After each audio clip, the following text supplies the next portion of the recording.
from God's Unchanging Word Studios in New Orleans, we are pleased to bring you news, nuggets, and insights with today's host, Tom Carey.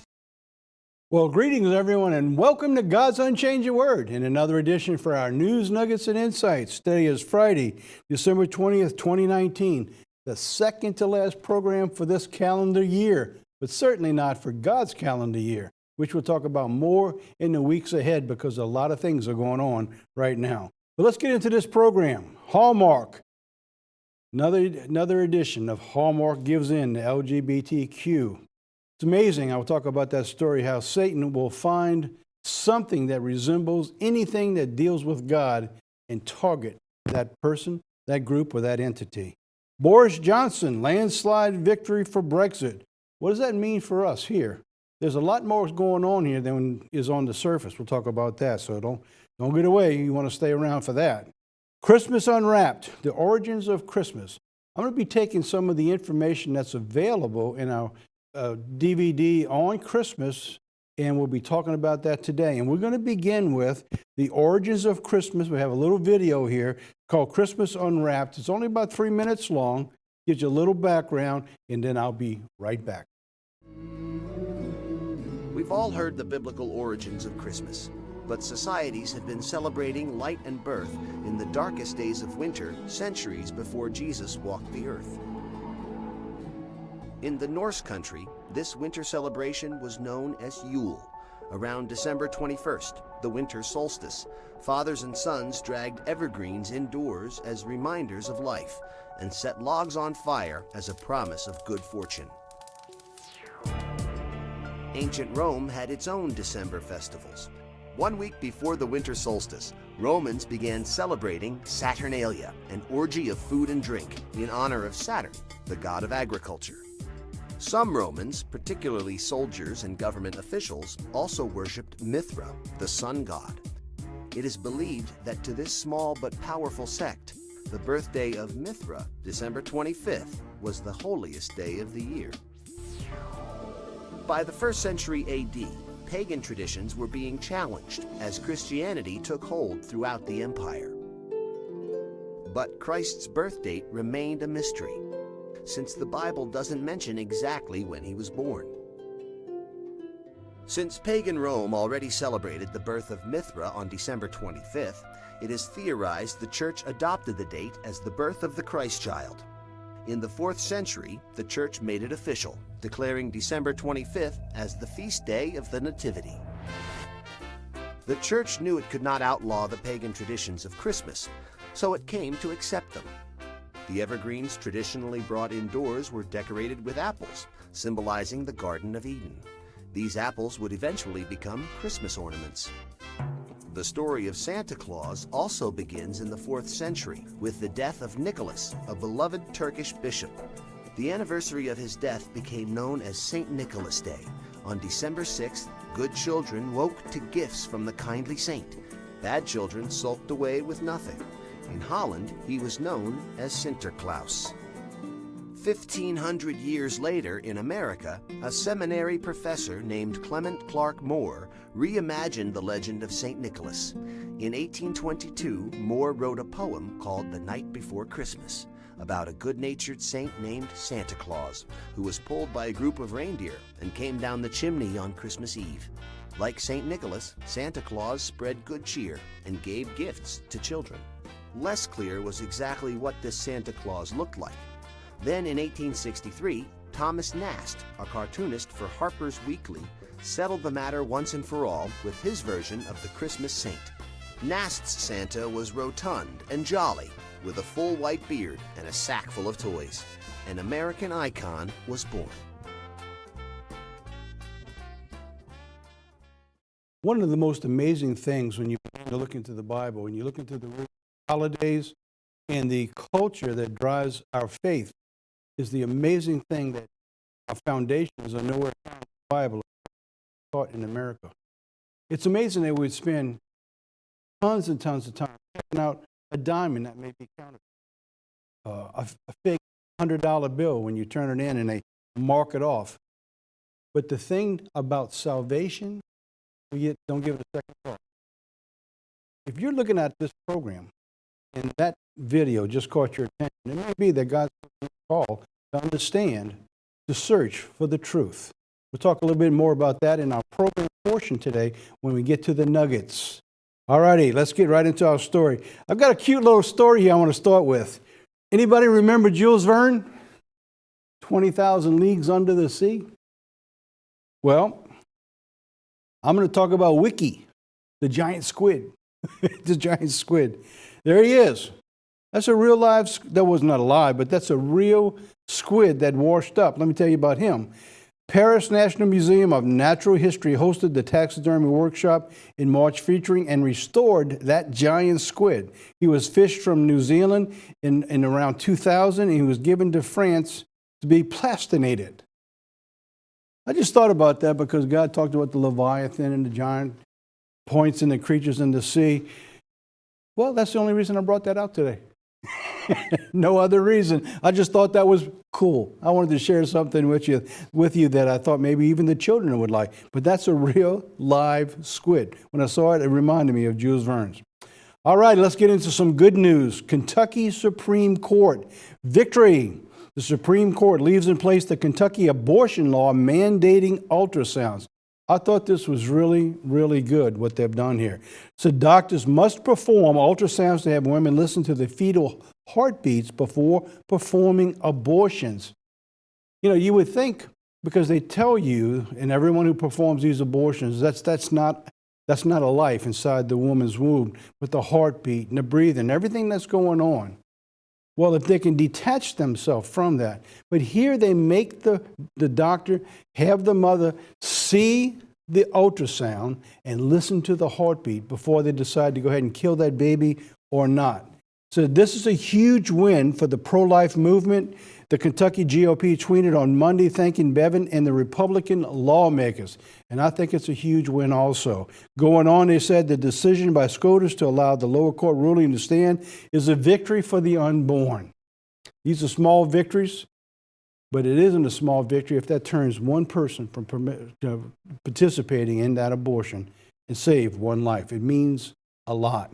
At the same time, President Trump was given what's called the Courageous Witness for Life Award.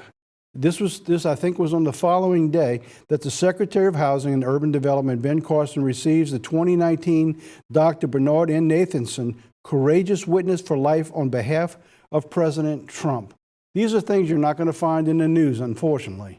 But these things are important because of Donald Trump's stance since he's got in office to reverse Roe versus Wade and all the abortions that are taking place. So we have two victories, I'm saying. One, the recognition for standing up for life, and the other is forcing the people before they commit the abortion.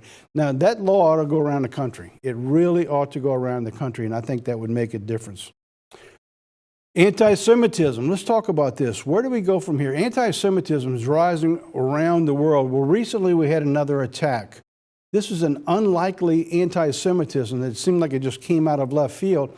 It's because the roots of the emotion of the violence of people against the Jews, like we said, this is not physical battles. These are spiritual battles that Satan is bringing in to the mindset of people to destroy anything closely resembling God. 6 people were killed, 4 victims, and the 2 shooters, including 1 police officer. You probably heard about it on the news. It was everywhere. So I wanted to bring this piece out today, that anti-Semitism continues to accelerate. This act of domestic terrorism of the New Jersey suspect held anti-Semitic, anti-police views from the authorities. These 4 victims, this was brought out in the news that we're talking about here. On the shooter's rampage, he was by 2 people who killed a police officer before firing on a kosher market. I watched the video, and some of y'all may have seen it, and some of you here who's watching this audience, they simply got out of their car, walked across the street right past everybody, went into the supermarket and just began shooting. What they thought they were going to do, because of the amount of ammunition, hasn't really been portrayed in the news as much, is that the anticipation was to go next door to a Jewish school and begin shooting all the children in the school. But fortunately, the police got there soon enough, they couldn't get out of the market. So it went on for so long because they had so much ammunition and weapons and a bomb that was in their car that they were going to go into that school and kill all those kids. So, in the meantime, this could have been much, much worse. A 3-hour-long gunfight involving hundreds of rounds of ammunition being investigated by the domestic terrorism authorities, they said. So now, who's behind all this? This is where it seems to have gone to. It's called the Black Hebrew Israelites. This name has been popping up more and more over the past few years, the Black Hebrew Israelites. So this is the Jersey shooters were fueled by hatred of the Jewish people and law enforcement by the state attorney general. Now put these two in yellow. I want to put that way because when you see this hatred, Jews and the law enforcement, every one of those little highlighted areas is what the Bible tells us is going to be at the end time, that we would be involved in a time of lawlessness. And it says the love of many will wax cold. And who else? The Jews, the anti-hatred of the Jewish, just the hatred of them is because they're all connected. That is the link to God. So that's what's going on here. So we see this manifesting itself into the physical realm of where we live today. But who are they, right? So who are the Black Hebrew Israelites? So let me give you what we have here. So the Black Hebrew Israelites normally refers to people of African descent who claim to be the descendants of the biblical Israelites and practice certain Jewish rituals. The movement emerged from a stream of late 19th century black nationalism that claimed African Americans were the true descendants of the ancient Hebrews. So what Satan has got these people is convinced is that they are the descendants of the Hebrews, not the Jewish people. They're counterfeits and they have to be destroyed. They're satanic. Now, according to the Southern Poverty Law Center, whatever you can believe from the Southern Poverty Law Center, because they got a lot of bad information, I believe they got this mostly correct. Here's what they said. Although most Hebrew Israelites are neither explicitly racist nor anti-Semitic and do not advocate violence, there is a rising extremist sector within the Hebrew Israelite movement whose adherents believe that Jews are devilish impostors who openly condemn whites as evil personified, deserving only of death and slavery.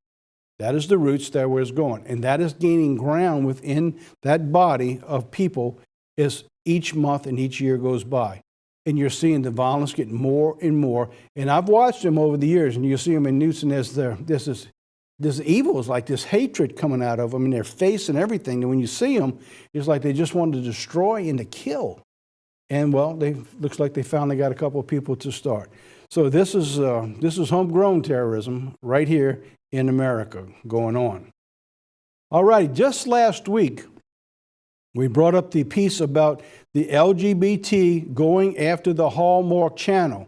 And as I mentioned earlier at the introduction of our program, Satan finds a way to begin to target anything that seems to hold on to our roots and keep us close to God.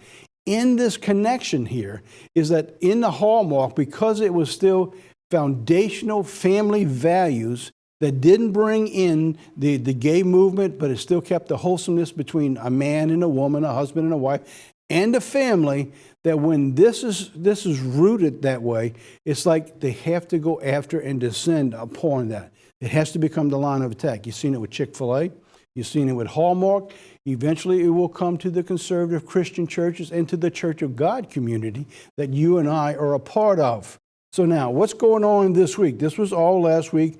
So this was responding to the LGBT. Well, it went on.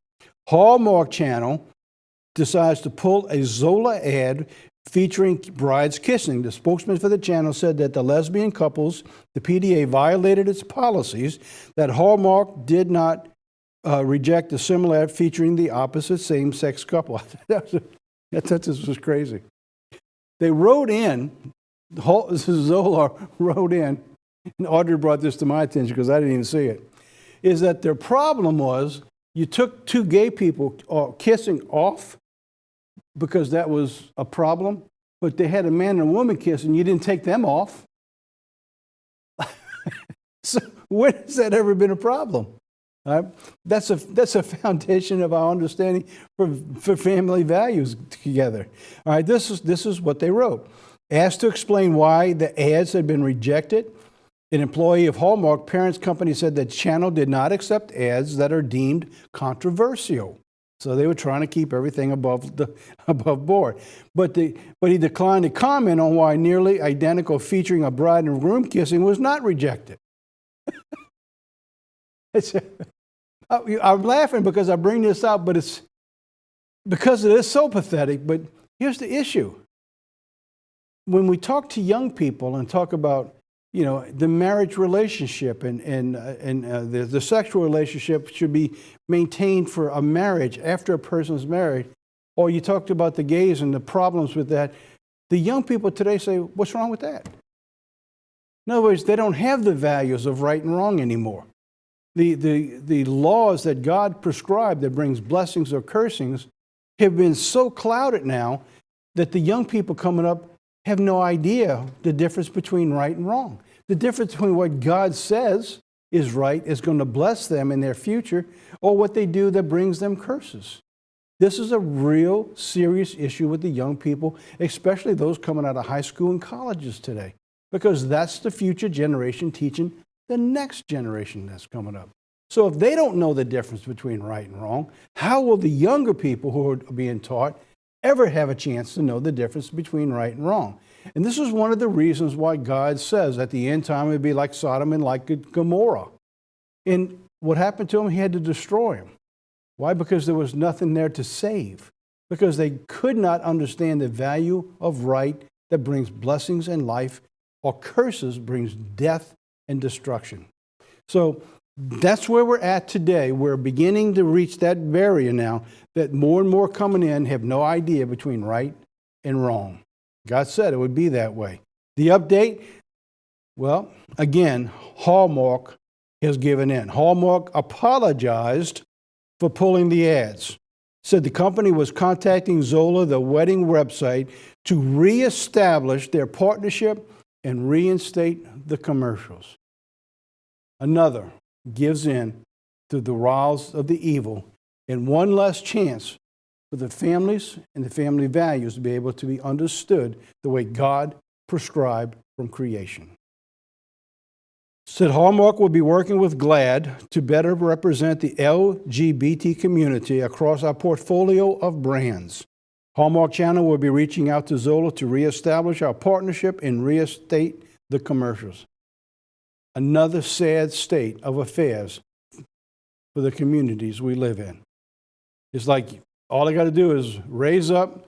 We're going to cost business. You're going to have problems. We give in. We're sorry. Come do whatever you guys want to do. All right, let's go on. Oh, here we go. As you know, this has been one of my favorite pet peeves going on, is how we reward the young people for being so obstinate. Here we have Time Magazine Person of the Year 2019, Greta Thunberg. Well, she's back in the news. The magazine has chosen Greta Thunberg, a Swedish climate activist, as Person of the Year. Well, we knew this was coming because we saw him with the Pope. You need to understand something. Everything you see has been orchestrated by the powers that be. There is no way that a 16-year-old has the ability, much less the money, the time, and the manpower to put all the areas going forth to be able to move, get the news media, meet all these meetings, draw the connections to everybody, bring them to the UN. Tell me that one 16-year-old has that ability. It's impossible. It's impossible. Going on. Person of the Year finalist. I don't know if you've seen this yet. Well, there she is. She's the last person. But you know who else is on that list? Yeah. Nancy Pelosi and Donald Trump. You have to wonder, what in the world is Time thinking? But there was something that went on that was should have been recognized as these group of people over in Hong Kong. These are the protesters who have been putting their lives on for their freedom every single week and every single day now for quite a while, at least for the last year. They were up as a finalist. And guess who else was up for the finalists? In case anybody didn't see this, you ready? How about my drum roll? Here it comes. The whistleblower. Unbelievable. The whistleblower? I wanted to see if they gave it to him, if he would actually show up to get it. because ever since he came about, he's gone. Nobody knows who in the world the whistleblower is. All right, but there's always good reason to be in good cheer of this same time group who's given them in the past. In the past, persons of the year, past winners. This may surprise everybody, but these are not made up. There we go. The Ayatollah Khomeini in 1979. Can you believe that? Person of the year. Wow. How about this one? Nikita Khrushchev, 1957. Here's a big one. Joseph Stalin. He got it twice. Look at the deaths of how many people, the deaths that these people have caused over the years. And the taking of freedom away from people. How do you give these people this kind of award as a person most influential of the year? But the best of all is yet to come. You ready? Here it is. There he is, 1938. Adolf Hitler. In 1938, Adolf Hitler begun on Kristallnacht, killing 100 Jews, arresting thousands, putting them in concentration camps, burning synagogues, burning the buildings of the Jews, and began the end of the Jewish people as they began to cleanse, the ethnic cleansing, and began the killing of 6 million Jews in 1938. And they gave him Person of the Year. So it doesn't surprise me that they gave Greta Thunberg Person of the Year. I just wanted to bring that out because I think the story is what's going on is not being told by our news media. All right, conservatives take control of Great Britain. This is an important story. And for the Church of God community, this is extremely important because this is something the church has talked about was going to happen for a long, long time. Boris Johnson's party takes over a landslide victory. What are you looking at here? This is the ultra-conservative people, like here in America. This might be the last voice of people who are conservative or people who are trying to maintain the integrity of God's holy word, given a chance to speak out. All right, so that's what you're seeing over there, and I think that's what's going to happen here into America. So when you see what's going on here, let's tell you the rest of the story. The UK, Boris Johnson, the Conservative Party, secures a landmark victory in the UK election. The results bringing the biggest parliamentary majority since Margaret Thatcher won convincingly in 1987. So he won. See, if you can leave that up there, Jeff, go ahead, let's leave that picture up so they can see that for a while. The Conservative Party, you see, they won 365 seats, 43%. The Labour Party, 203, and then just way on down there. So what you're looking at is he's got enough votes now, but they couldn't get put together to pull them out of Brexit. So now he has enough votes they can actually get out of Brexit. They want to get out of the EU. They needed to be sovereign. They realized what they did way back was what many people say was the worst day in the history of modern Great Britain when they went into the EU. And we agree with that. In fact, the church has taught for decades that Great Britain would not be in the EU.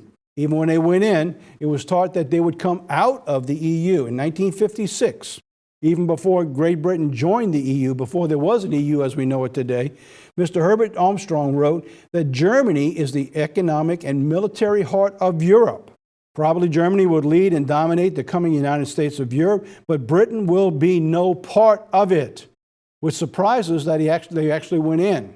And then when they went in, I remember going to Ted, who I worked very closely with for quite a number of years. He had taught for many years that they may be in, but they will come out before the final 10 nations of Europe form. So what do I mean by 10 nations? Let's go on. Herbert Armstrong wrote in Mystery of the Ages, said that the soon coming Holy Roman Empire, a sort of coming of the United States of Europe, a union of 10 nations, will rise out of the following common market of today, featuring the Revelation 17, that Britain will not be in that empire soon to be. So that's what they wrote way, way back. In fact, the church taught in the ruins of World War II that Germany will rise again. These are part of the historic truths that God has given to the Church of God community over the decades that most of the people in this world will not accept. Well, Germany is and has been rising again, and they will be the military might behind the EU. And they will rise up again and be part of the new Holy Roman revival that will come. Talking about the King of the North. It is part of the final Holy Roman revival. So this is what we understand about that. This is back in Daniel 2. I'm just going to touch the surface of this because these are subjects that need detailed study. If you're just new to the faith and you're just learning about these things, these are essential that you understand this.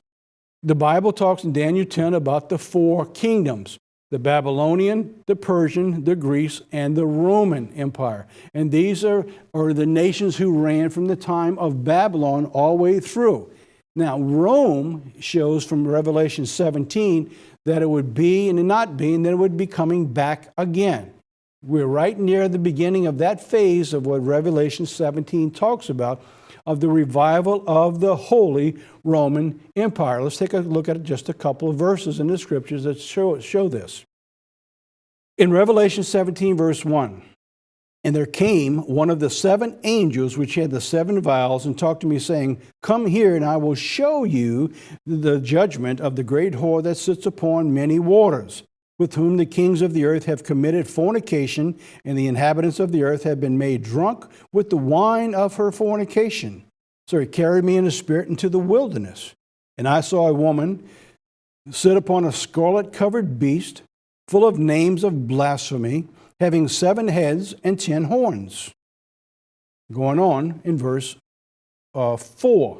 "And the woman was arrayed in purple and scarlet color, and decked with the gold and precious stones and pearls, and having a golden cup in her hand, full of the abominations and the filthiness of her fornication." So let's stop for just a second. If you were looking today into the European area, and you were looking for a church or a person who would fill the bill of all of those colors, you would find with the scepter, you would find there's only one church who fits the bill for all of the prerequisites of what the church teaches, the Bible teaches, and that is the Roman Catholic Church. Now, that's an insult to many people, but it is the foundations of the understanding that the Bible gives us of what's beginning to take place. It's in verse 5, "And upon her forehead was written, Mystery, Babylon the Great, mother of harlots and abominations of the earth. And I saw the woman drunken with the blood of the saints." So now we go back and we look at the churches and the persecution of many of the Sabbath believers through the centuries. The Waldensians, you see all through the centuries, and there were the persecution of the Roman Catholic Church to kill and martyr many of those who kept the faith brought down through the original apostles that you see in the New Testament. All right, so going on, verse 7. "And the angel said to me," says, "Why do you marvel?" All right, this is now you see the beast. So the angel says, "Why are you marveling? I will tell you the mystery of the woman and the beast that carries her, which hath the 7 heads and 10 horns." So now we're talking about a church and talking about nations now. All right, 10 horns, the 7 heads. These nations who are carrying the woman. Oh, this is the carrying with the church, being in control and running it all. "And the beast you saw was, and is not, and shall ascend." So now, the fourth beast, just to quickly give you, the fourth beast, going back to the picture we just showed you with Rome. All right, so Rome is talking about was, and it collapsed, and is, and it came back, and then and shall ascend. So it's going to come back again. The power of the Holy Roman might, which in the end times is going to be a modern-day Babylon, run through the beast power, which is going to control the rest of the world. And that's lining up right before our eyes today, and people are not paying attention to it. All right, whose names were not, it says, "And he shall ascend out of the bottomless pit, go into perdition, and they that dwell on the earth shall wonder, whose names were not written in the book of life from the foundation of the world, when they behold the beast that was, is not, and yet is." So it existed, it didn't exist, and it's coming back. That's what we're looking for today in the beginning stages. And you see the Pope beginning to rile all these things up, and they're actually going to begin a new educational process, May 14th, 2020, which is going to change the face of the earth and how people operate as they move to accomplish his 2030 agenda. And you need to be watching our News Nuggets and Insights in the series that we'll be bringing you out probably beginning next week, showing you how we have taken for the last 5 years a series of prophetic timelines, piece by piece, as God revealed information that we can share with you of understanding that does not change anything the church has basically taught in the past, but only reconfirms today, telling us where we're going to in the future. And we'll be talking about that over 50 hours of work and study that you'll be able to go through and use as a study in the year or two ahead. So please stay attuned for all of that information. It says, and here is the mind which has wisdom, the 7 heads and the 7 mountains on which the woman sits. So I ask, in Rome, the Catholic Church, does it not sit on 7 hills? The Roman Catholic Church fills the bill of the beast power that's going to be run by the Pope. And if anybody tells you otherwise, they don't understand prophecy, because this is what the Bible has just told us right here. And the 7 kings, 5 are fallen, 1 is, and the other is not yet come, which comes, he must continue for a short space. This will be another beast power will come, and that king will rule for a very short while.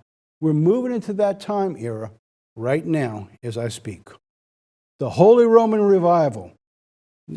Now, we did this back in 2015. Back in 2015, it's on the website. We'll be lining it all out, included in our series over 50 hours of information. And this was lined up in a green screen format. Some of it's not as clear as I'd like to have it, but I want to leave it as it is to show you that I didn't change anything, that what we said is exactly what's going on right now. So when you see it, the quality is not the best that we'd like in some of the areas, but it's still, listen to what's being said. Listen to what's being said. We'll talk more about that in the future next year as we go through. All righty, let's take a break now. When we come back, we're going to go back into Christmas Unwrapped. But in the meantime, we've got a video here because it's called Krampus. We call it Krampus, and I think some people call it Krampus. But no matter what you call it, it's kind of freaky. Kind of freaky. All right, let's take a look, and I'll be right back.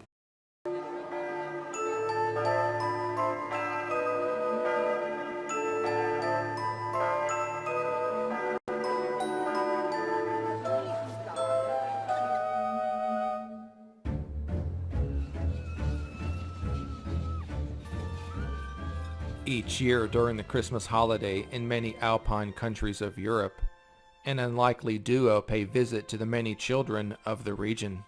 While St. Nicholas is busy rewarding good children with presents, a more infamous companion follows along for a different, more disturbing reason. Bad children are met by a half-goat, half-demon figure whose goal was to make sure that those who misbehaved during the year were severely punished. He is known as Krampus, the evil counterpart of St. Nicholas. The legend of Krampus dates back to pre-Germanic paganism in Europe. He is believed to be the son of Hel, the ruler of the underworld in Norse mythology. The name Krampus originates with the German word Krampen, which means claw. In the 17th century, he was added to the Christian celebrations in the Alpine regions of Europe, and there he was paired with St. Nicholas in his journeys on the night before St. Nicholas's feast, which took place on December 6th. Krampus's frightening appearance only added to his fearsome reputation. He has large horns, matted, filthy fur, and cloven hooves. His tongue is long and pointed, with his teeth as sharp fangs. Krampus carries chains, symbolizing the bindings of the devil by the Christian church. He would thrash his chains for dramatic effect to frighten his victims. At the very least, he would leave coal for those undeserving of gifts. He carried bundles of birch branches to swat and hit bad children with. However, the most terrifying aspect of Krampus was the basket or sack strapped to his back. He used to stuff naughty children in so he could transport them to the underworld. These bad children could be tortured, drowned, and possibly eaten by him in his lair in hell. Today, in many European countries such as Austria, Germany, Slovenia, and the Czech Republic, they still celebrate the arrival of Krampus. These revelers appear as him in costume in city streets, reminding children that they still will be punished for misbehaving throughout the year.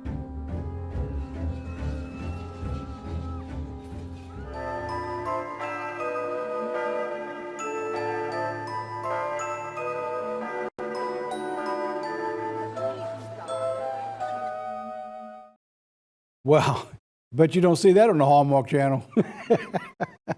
Fit right here in New Orleans and Mardi Gras. Coming right in. All right, welcome back. I'm going to share something else with you, talking about the customs that we're talking about in Christmas Unwrapped. Write this down. Jeremiah 10, just take a couple verses, 1 through 3, verse 4. In fact, you can read the whole chapter because it talks about pagan customs.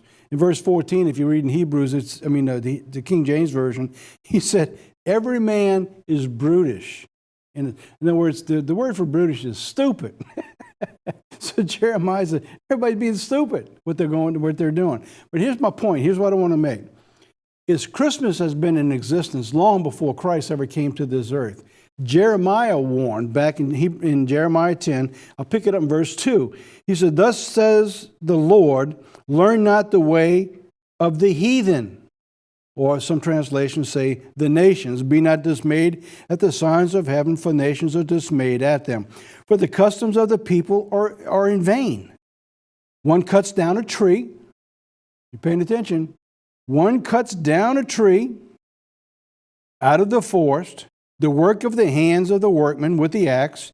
Then they deck it with silver and with gold, and they fasten it with nails and with hammers, that it move not. Does that sound like a Christmas tree? That's exactly what it is. And that was the customs even in the time of the days of Jeremiah. They go out, they cut out a tree, they bring it back home, they nail it down so it can't fall or move and tip it over, and then they begin to decorate it with gold and silver. And they sit around and they worship and say, wow, what a great thing this is. And God says, learn not the way of the heathen. So the customs we're taught today, they're not from the Bible. They are customs that have been picked up from the pagan religions of centuries old time and adopted, cleaned up, put a white face on it, not a white face, a new face on it, and made everything happy, healthy, wholesome, and whole. It's like putting lipstick on a pig, as somebody said. And that's what they worship today. So let's take a look at that now in this Christmas Unwrapped, as we're talking about some of the origins of Christmas. So now the videos, the slides I'm showing you now, they're coming out of the story of December 25th, the day of the Invincible Sun, which is a sermon that we have online, or you can write for it. It's still in print. We can send you the DVD. That the birth and the death of Christmas and Easter are the anchors of the Christian religions. They are the foundation and the pillars of mainstream Christianity. But the problem with that is this. They were all in existence before Christ was ever born. So if you're celebrating the birth of Christ, how can you celebrate his birth before he ever came? How can you celebrate his crucifixion before he ever came? But these were pagan customs that Satan knew was going to take place because he understood the plan of God. So what he created from the beginning of time of man is bringing in a counterfeit so that when Christ was born, that he could substitute the counterfeit for the real thing. Why? Because they've always been believing it and been teaching it for centuries around the rest of the world. The counterfeits were all in place to make the paganism come together on December 25th, as you saw in the video at the beginning of this program. It was called the Day of the Invincible Sun. Why? Is that nearly all of the pagan gods celebrated around this time. What's amazing is the story is that when God's plan of salvation begins in the spring, getting the life and growing, and it ends going into the winter. When his program ends of his plan, with the Feast of Tabernacles and the last great day, it moves into the winter season and the time of everything becoming dormant and nothing growing. That's when Satan picks up his plan, beginning with Halloween and All Saints' Day, moving all the way through to the time of Easter. So the roots of Christmas. The first mention of Christmas is not found until around 325 AD by Emperor Constantine. And they were talking about these pagan customs all the way back 325 AD. This is from the Zondervan Compact Bible, page 108, says, Constantine merged several pagan holidays into one to be observed on December 25th. It was also Constantine who moved the Sabbath to Sunday worship, merging the worship of the sun to Christianity. Now, this is according to history, and it's actually according to the Catholic Encyclopedia. They readily admit they had the power and the authority to do it, and they did. So December 25th in Mithra. Mithra was embodied of the sun. It was the embodiment of the sun, so that this period of rebirth was a major day for Mithraism, which had become Rome's latest official religion. Constantine maintained Mithraism until his conversion to Christianity. It is believed that it was he that was instrumental in seeing that the major feast of his old religion was carried into his new faith, maintaining the date of December 25th. This is out of the Christmas Almanac, in the 1979 edition, found on page 17, if you want to go prove any of these things out, where I got my information from. What I'm telling you today is not new. It's just not understood because no one is taking the time to go find out what all this means. 1 John, John 1, chapter 1, verse 5 said this. This then is the message we have heard of him and declare unto you that God is light and in him is no darkness at all. So everything that the pagan world has brought in out of darkness, they've tried to make light. But what John's saying, that God is light, is not a part of darkness. Bacchus, the god of wine, was the December 25th. In fact, we have here in New Orleans, they have a parade called Bacchus. And he's the god of wine. And you see, what's interesting is that when you see this, if you can see the picture, let's bring that picture back up again, Jeff. Put it on full screen. Take a look at the picture. You see the god of wine, you have a naked lady and children. And you're seeing all this going on now with these children. Everywhere you see with this pagan custom, they're all bringing children involved into all of this again. Right? Also, at the same time, the Saturnalia, which is the 7 days from December 17th to December 24th. Now, I have to wonder if this hasn't something to do with the Jewish custom of Hanukkah. It's because it lasts for 7 days. It's around the same time, and it talks about the Saturnalia. Now, I'm not saying it is, but it just seems to be coincidental about the same time. All right, the Bacchanalia, the Romans celebrated, was another holiday in honor of Saturn, the god of time, which began around December 17th. Now, all of these days focus and center around the 25th. Right? The ultimate change came, all right? The ultimate change came with the holidays were removed because of their orgies and evil. And everything was just filth and rotten when they brought all these things in. That was their customs. So eventually they removed them, but because of their popularity, in other words, the people enjoyed it so much, like here in New Orleans, if you try to take Mardi Gras away, I mean, there'd be a rebellion like you have never seen around the world here in this city. In fact, they tried to close it down a couple of times because of the police strikes, and it was a huge problem. The economics in New Orleans just fell through the bottom when that happened. So they were later returned. They merged into the festival of Dies Invicti Solis, which is the day of the Invincible Sun, which was celebrated on December 25th. And from that time on, December 25th, and all of these pagan holidays were now rooted into Christianity and rooted into the birth of Jesus Christ. It was in the 3rd century, 274 AD, that the non-Christian emperor Aurelian founded that the festival of the Day of the Invincible Sun began on December 25th. All right, so now the biblical points against December 25th as Jesus' births, Luke 2, verse 8. So now, what does the Bible say that shows that this is not possible that it could happen around that time? First of all, there were shepherds abiding in the fields, keeping watch over their flock by night. So December 25th is so cold, their flocks would be in. They wouldn't be out in the fields because of the cold. Point 1, the Interpreter's Volume commentary said this passage argues against the birth of Christ occurring on December 25th. And since the weather would not have permitted shepherds watching their fields in the flocks in the fields by night. Point 2, Joseph and Mary were in Bethlehem for the census in Luke 2, verses 1 through 4. The Roman censuses were not taken in the winter. That alone should prove something to somebody, that the Roman censuses were not taken in the winter due to the temperatures, often below freezing, on the roads were in poor condition, so taking censuses under such conditions would have been self-defeating. So it's not possible all that was taking place at that particular time. There's a whole lot more which I don't have time to cover here, but I want to encourage you to get this DVD, which I'm going to show you in just a second. All point conclusively that December 25th cannot be the birth of Christ. It doesn't matter what the truth is. The world's going to keep it anyway. But if you're looking at this program and some of this begins to make sense, then maybe God's given you an open mind to understand why all these things are taking place. So why do so many of the pagan gods worship and sin around this time?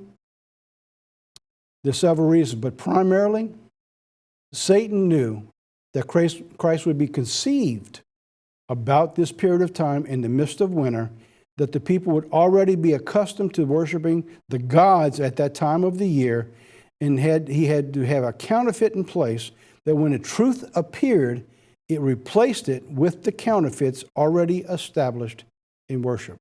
So when God, through the miraculous conception of Jesus being conceived in the womb of Mary, at that very time, Satan had a counterfeit to keep the mind off of what God was doing and put it on his plan that he put in place thousands of years earlier as his counterfeit. Now, that's really quickly the story. That's the plan. But I'd like for you to write for, or go online, and it's on the main page. If you go to the website, thecogmi.org, go to the main page, you will see this picture. Click on that picture. It will take you right to this sermon. So you don't have to wait to get it in the mail. You can start watching it right now. Take your time, go through it, look up all the facts, look up all the scriptures that I give you there, and you will see that what has been perpetrated on man is a fraud. In the words today, the news is fake news. Absolutely fake news. December 25th. There's the picture. I got it on the front page. There's the picture. Just click on the day of the Invincible Sun. I believe we put it up over here in the right corner, so you can't miss it.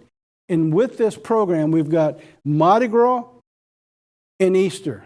These three picture the three seasons of Satan's plan of deception for mankind.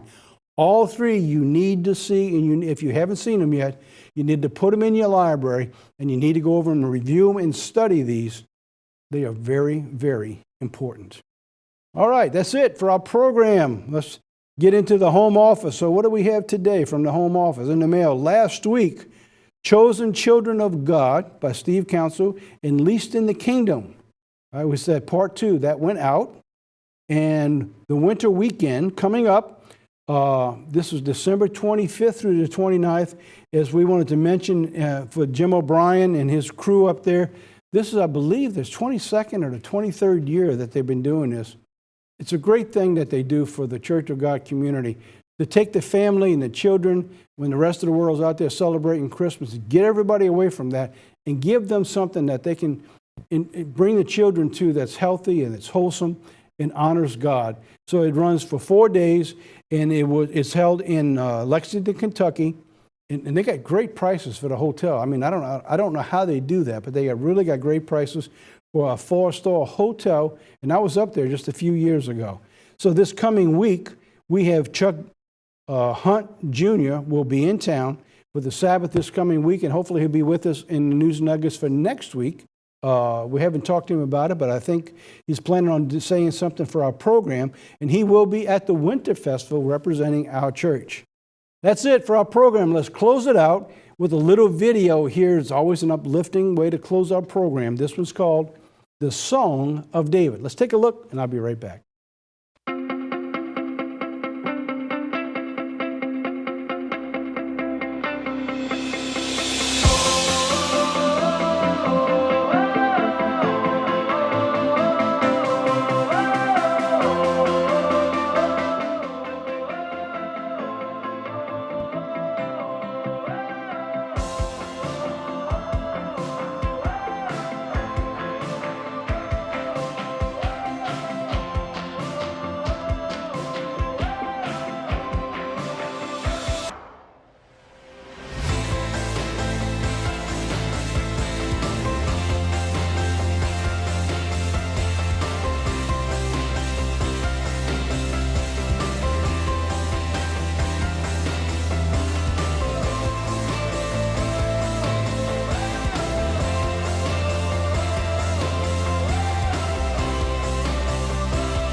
That's it for our program today. Before I do our normal close, I'd like to say one thing.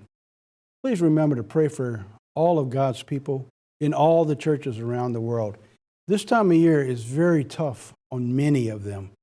Families that are separated, the people who are not in the church, they hurt because we don't keep Christmas quite often, because they don't understand the truth yet. We need not to retaliate or get mad, but we need to pray that God will help them to understand, that we can bring them peace to understand that what we do is to honor God Almighty, to usher in the return of Jesus Christ.